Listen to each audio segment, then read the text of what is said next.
All right, hap for hap around the house. We're replacing our 1970 Power King with an X570 John Deere tractor. So it doesn't have everything that I think I'm going to need, especially for the winter. I'm going to need a blade. I'm going to be replacing that as well. So I'm going to have one engine, one transmission to maintain. So that's going to be going bye-bye. So 06 4x4 Honda. And of course, this 1970 Power King is going to be going bye-bye too. That's what I use to cut the lawn. So essentially what I do is I mock things up on paper first. And then I move, and in this instance, I'm going to move to wood only because I'm not working at a shop where I have unlimited power tools, unlimited metal to screw up and start over. So I'm going to try to get this right the first time. And what I want to do is I want to have a piece of 5-inch, 1/4 inch come out here, go across, and then kind of mount on the other side. So essentially, you see this part right here, that like, I guess, belt of steel, there's going to be another one sticking out about maybe 2 or 3 inches down here, and it's going to come across here. And then I want to have an A-frame come up, go back down and mount to that, and then I want to have a winch on there that I control from sitting, of course, back there, up and down to operate the yet to be bought snowplow. Now, I don't know if I'm going to take the plow off that. I use that to plow right now.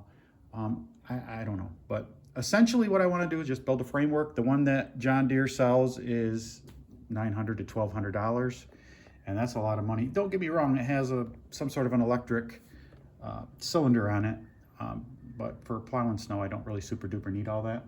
So what I'm going to do is I'm going to cut some strips of wood, and then I'm going to mock it up. We'll put you over here. You can still see, right? Oh yeah. All right, so what I'm going to do is cut some 5-inch pieces.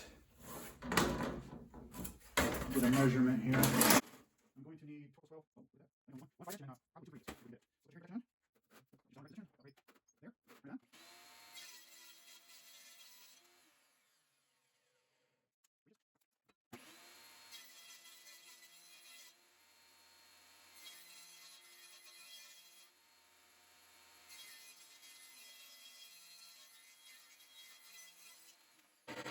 Okay, I've got my stuff. I need some duct tape to put this all together with to mock it up.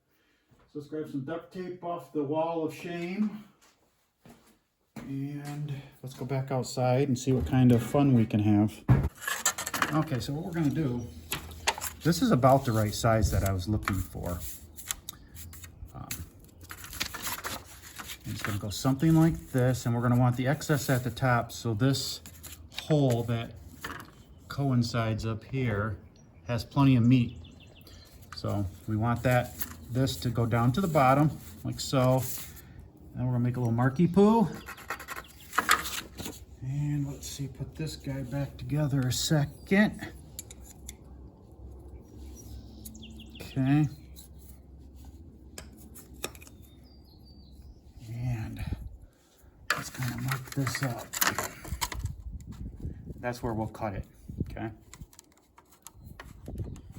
Just like that. So that's 1 foot. We're gonna need 2 of them at 1 foot, and then we'll put them on the sides here, and I believe it's 11 1/4 or 11 5, whatever the heck it is. So that is what we have for the first. So in other words, this is going to be this side frame. We have another 12-inch piece that's gonna be this side frame, and that other piece is gonna be right there. That's gonna be the thick belt of steel. That's like that. So I'm going to cut this stuff up and I'll be back in a moment, okay? Well, it turned out that I did not hit the record button. So I'll walk you through what I did. Of course, all this was cut up, and we pasted it all together with duct tape and a little bit of flashing that I bent with a pair of hand seamers. I'll show you what those are to reinforce it. Otherwise, it just wobbles so much and you end up just swearing to death out here. So who needs that?